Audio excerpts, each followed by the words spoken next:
will hear a number of different recordings, and you have to answer questions on what you hear. There'll be time for you to read the instructions and questions, and you have a chance to check your work.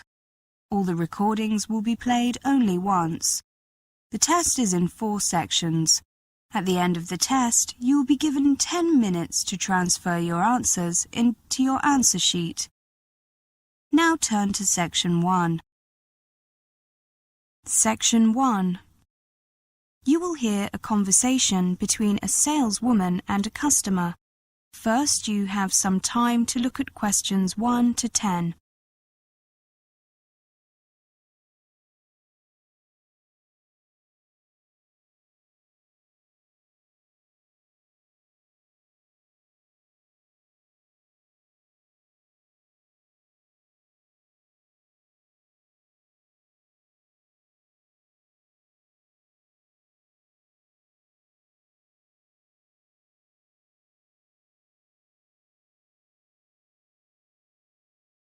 Now listen carefully and answer questions 1 to 10. Good afternoon. Can I help you? Yes. I'd like to sign up for the intermediate course in Arabic, please. Of course. There are 3 courses. One runs during the day. That's an intensive course that runs for 4 weeks. Then there is the weekend course, which runs for 8 weeks. Finally, the evening course runs for 12 weeks. I'd like to join the intensive course, please. My company is posting me to Syria in 6 weeks, and I need to improve on my basic conversational Arabic before then. I see. Have you taken a course here before? Yes, I have. I took the Arabic refresher course during the summer. I really enjoyed it. Do you have your registration card for that course? If so, it will speed up registration, and we can give you a 5% discount too. I think I'd have it in my handbag. Yes, here it is. A little dog-eared, I'm afraid. Thank you. Your name is David I'm sorry, the rest of your name is not clear. Rivers. Rivers. Ah, yes. OK, I have your details on the computer. Actually, my address has changed since I took the previous course. My new address is 38 Temple Way. Thank you. I'll just change that. Can I have your new postcode too, please? Certainly. It's BM9 2EV. My new home telephone number is 698-4537. My mobile number is the same as before. That's 0987 375 633. That's right. It says here that the teacher was very impressed with you. Really? Ahmed was a great teacher. Is he still here? I'm afraid not. He went back to Syria. Since you're going there, I'd love to give you his email address, but I'm afraid it's against company policy. That's okay. I think I have his email address written on the back of the registration card. I have it on my laptop as well somewhere. I'm sure he'd be glad to hear from an ex-student. I'm banking on it.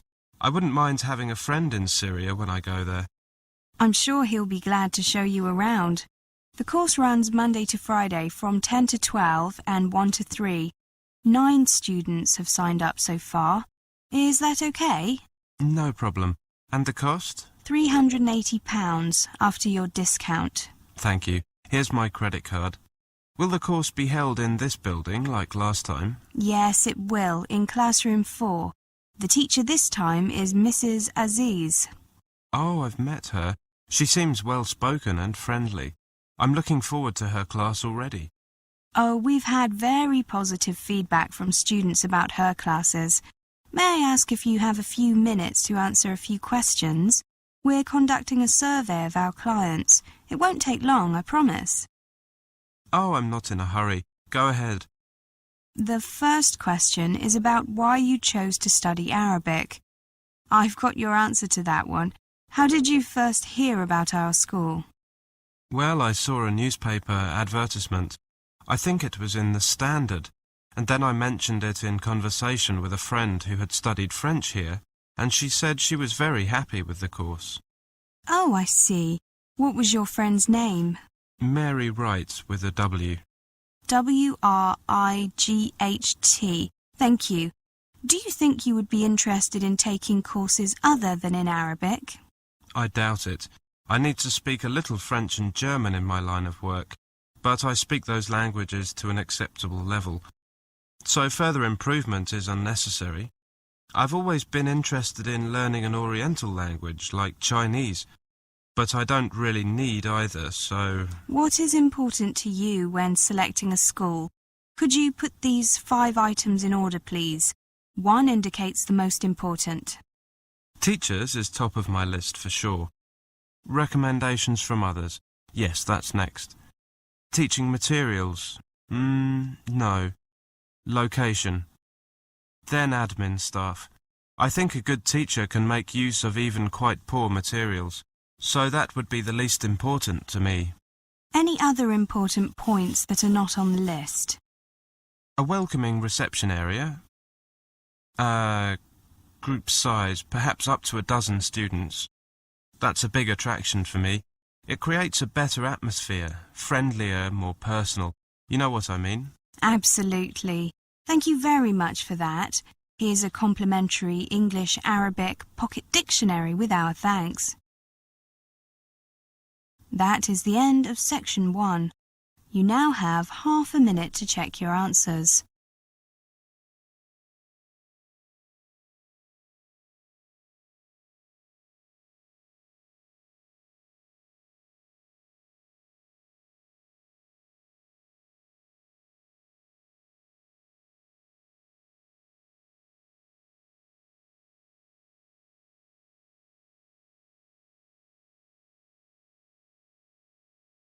Now turn to section 2.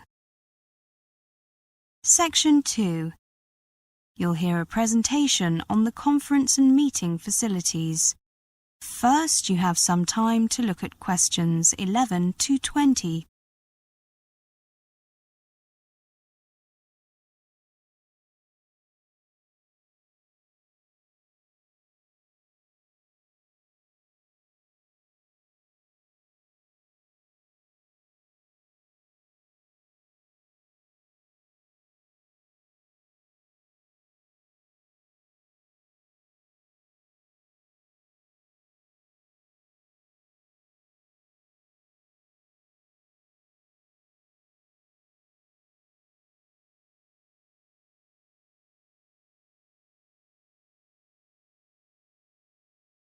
Now listen carefully and answer questions 11 to 20.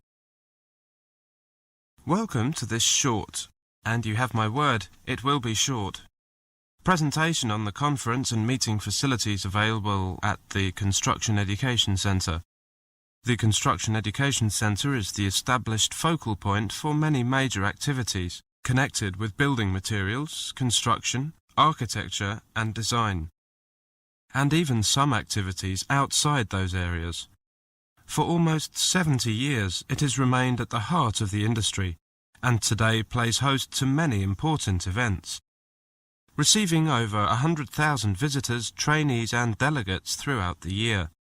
The Construction Education Centre provides the perfect venue for a wide range of business, educational and social functions, including conferences, seminars, meetings, special events, product launches and press events, exhibitions, presentations, lectures and training classes.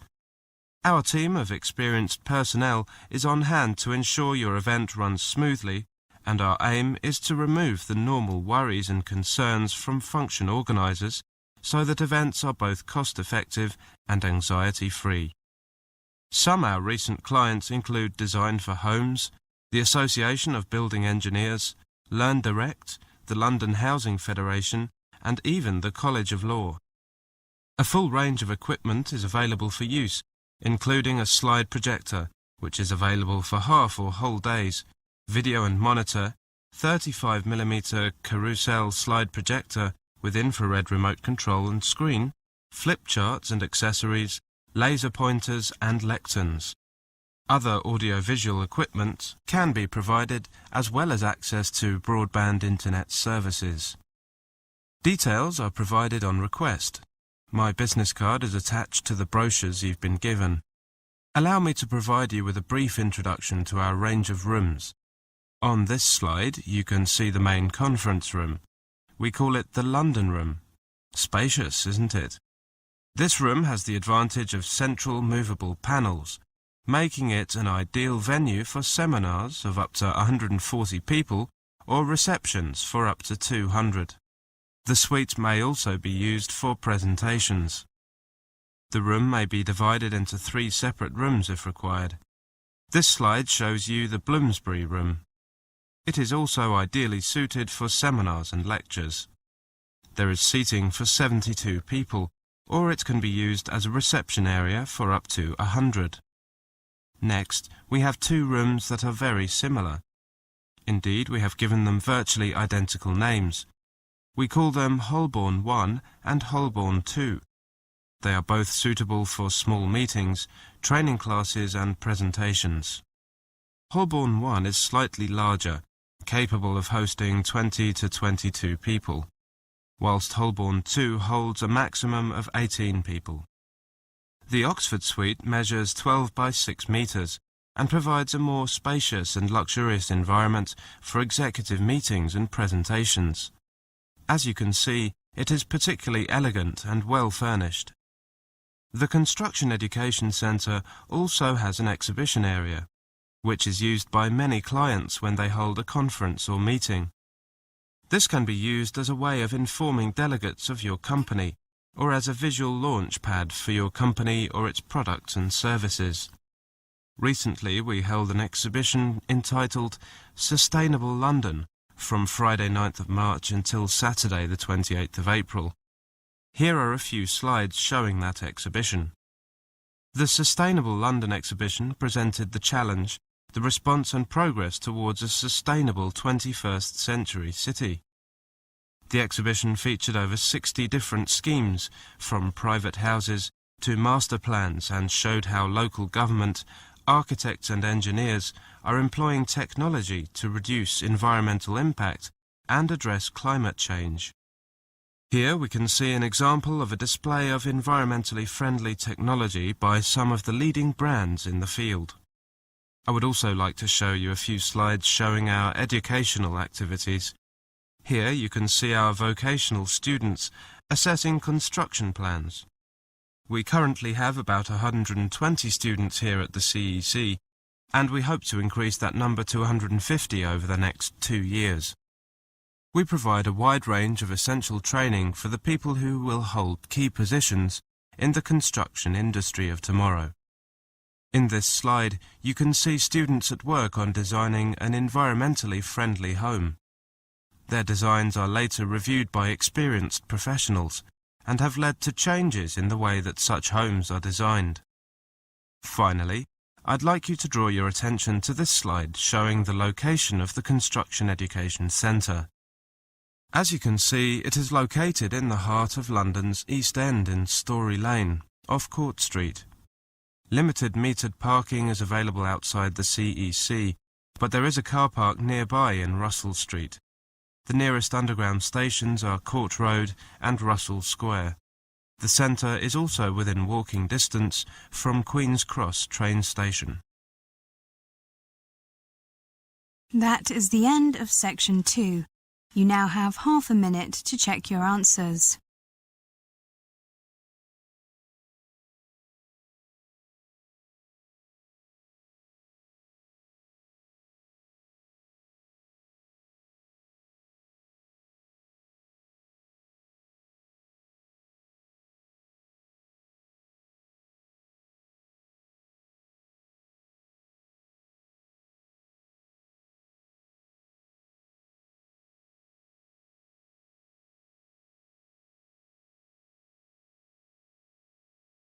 Now turn to section 3.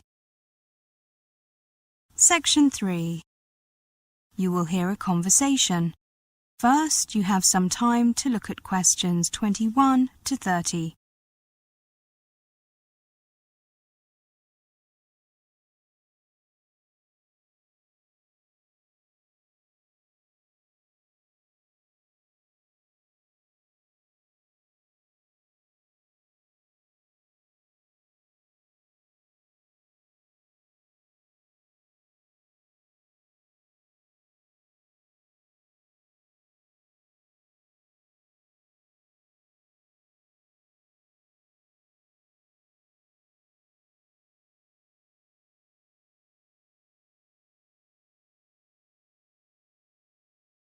Now, listen carefully and answer questions 21 to 30. So, do you think taking a gap year between leaving school and beginning uni is worth it?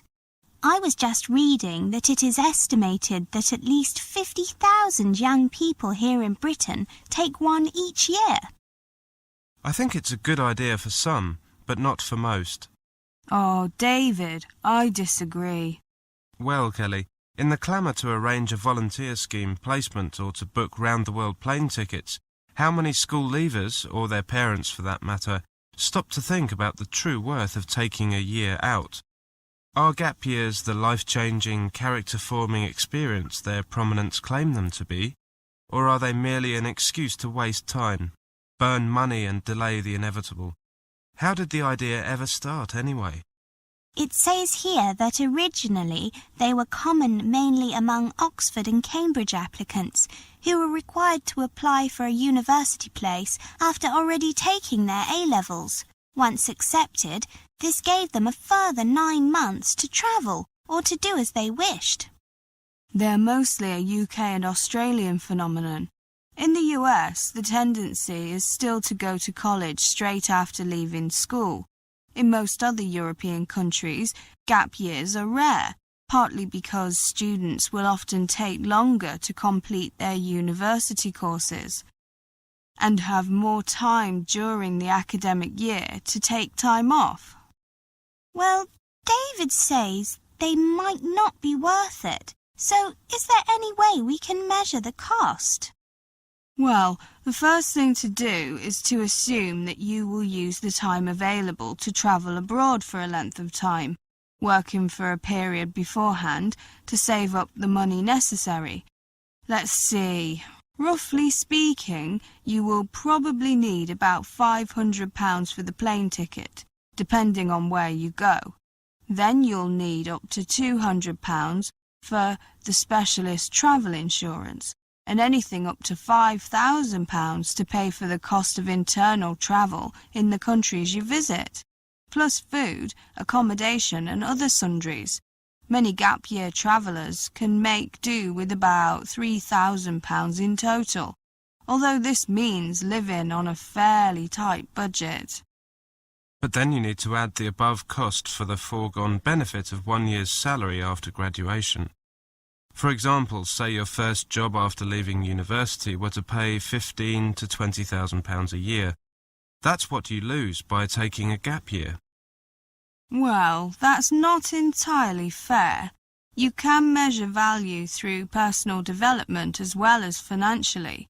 A gap year tends to broaden young people's horizons, helps them to mature and see things from a much wider perspective. It can motivate them to focus on their studies. Research shows that students are more likely to be satisfied with and complete their chosen course after taking a gap year. Many universities also say that they can tell the difference between those students who have taken gap years and those who have not, in terms of attitude, commitment, and general insights that are less evident in those who come straight from school. These are all benefits that a person will carry with him or her well past university. Many employers are on record as saying that they welcome job applications from students whose CVs say they took a year off, either before going to university or in some cases after graduating. They too are aware of the greater maturity and broader potential vision of those who have used their time constructively and learned something about the world. That's true. Employers want graduates who can work well in teams, think independently, communicate effectively, and make informed decisions, all of which can be learned by taking a gap year. This potential to differentiate yourself from other applicants becomes all the more important at a time when up to 40% of young people are taking degrees, often graduating with good results. The key here is ensuring two things: that the time you have taken off is used constructively, and that you make it clear in any job application what you have learned from your gap year and how it applies to the post you are applying for. Swanning on a beach in Australia is hardly likely to impress the average employer. There is no doubt that if you can show a practical approach, for example by volunteering with a charity, you will gain brownie points from many employers. But equally, any situation in which a young person has been required to learn new things, to act independently, to work for someone, to be able to mix with fellow travellers and people in the countries they're visiting, will be seen as a positive experience. It says here that academic research carried out for the Department of Education suggests that employers recognise they stand to benefit from new recruits who, to quote one HR director, have been out of their comfort zones and are thus more likely to have the flexibility and improvisation skills to deal with the demands of the graduate workplace. Again, I think that the key thing is to make sure that your employer is steered into appreciating whatever experiences you have gained during that gap year. Clearly, telling a prospective boss that your 6 months on a beach in Oz was awesome will put you in a disadvantage compared with another applicant who goes into great details about the business skills learned by working in a cafe in the same location. That is the end of section 3. You now have half a minute to check your answers.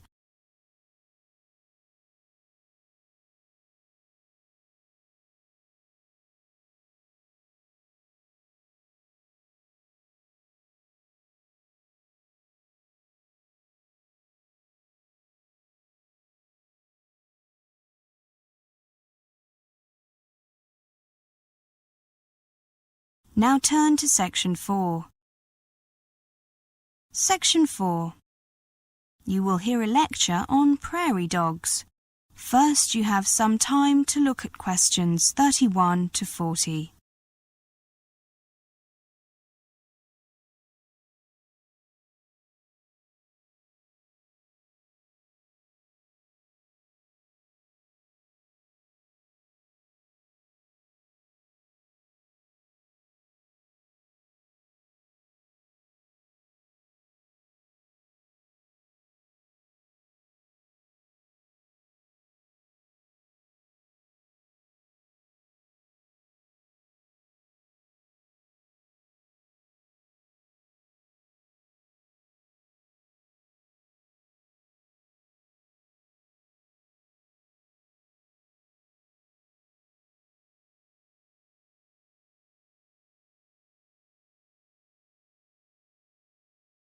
Now listen carefully and answer questions 31 to 40.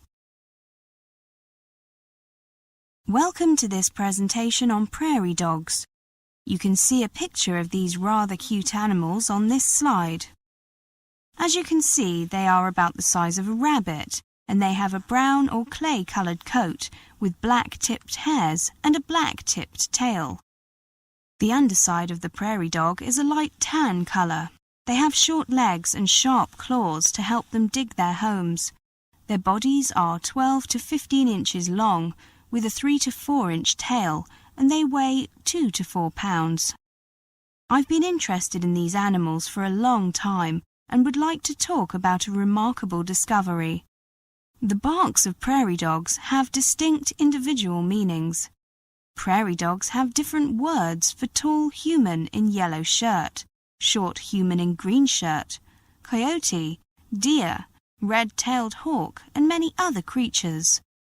They can even coin new terms for things they've never seen before, independently coming up with the same calls or words, according to research done over 2 decades by a professor from Arizona University, who can now not only call himself a biology professor, but also a prairie dog linguist. Prairie dogs of the Gunnison species, which were studied intensely, actually speak different dialects in Arizona and in Colorado, but they would probably understand one another, research indicates. So far, this is believed to be, or prairie dogs appear to be, demonstrating the most sophisticated communication system that anyone has shown in animals. Prairie dog chatter is variously described by observers as a series of yips, high-pitched barks, or eeks. And most scientists think prairie dogs simply make sounds that reflect their inner condition.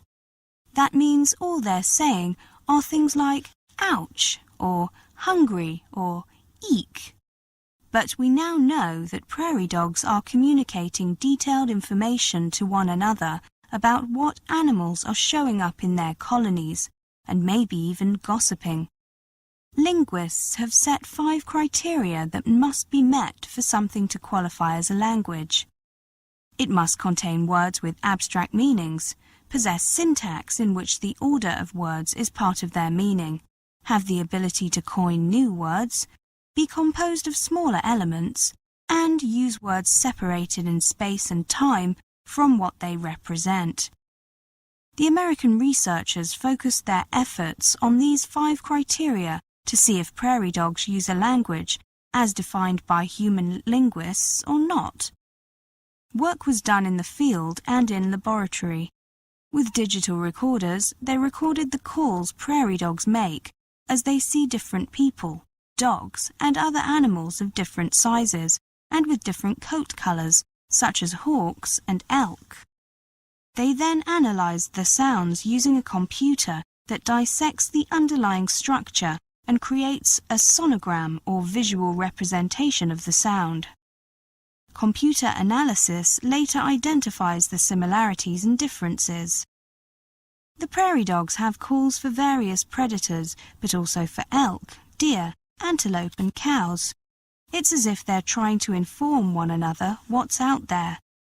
So far, the researchers have recorded at least 20 different words. Some of those words or calls were created by the prairie dogs when they saw something for the first time. 4 prairie dogs in the lab were shown a great horned owl and European ferret, 2 animals they had almost certainly not seen before.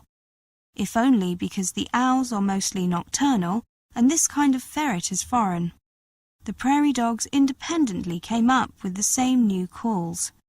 In the field, black plywood cutouts showing the silhouette of a coyote, a skunk, and a circular shape were randomly run along a wire through the prairie dog colony. Now there were no black ovals running around out there, and yet they all had the same word for black circle.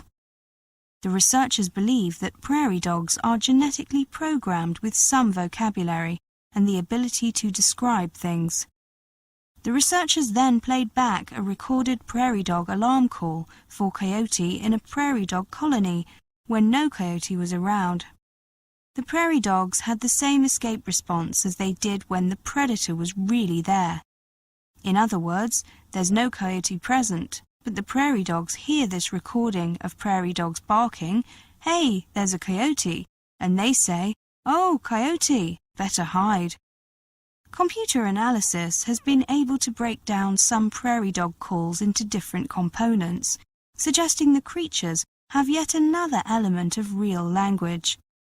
The researchers are quietly confident that they will establish that the prairie dogs will meet the 5 criteria set by linguists. Then there will be conclusive proof that animals have language. That is the end of section 4. You now have half a minute to check your answers.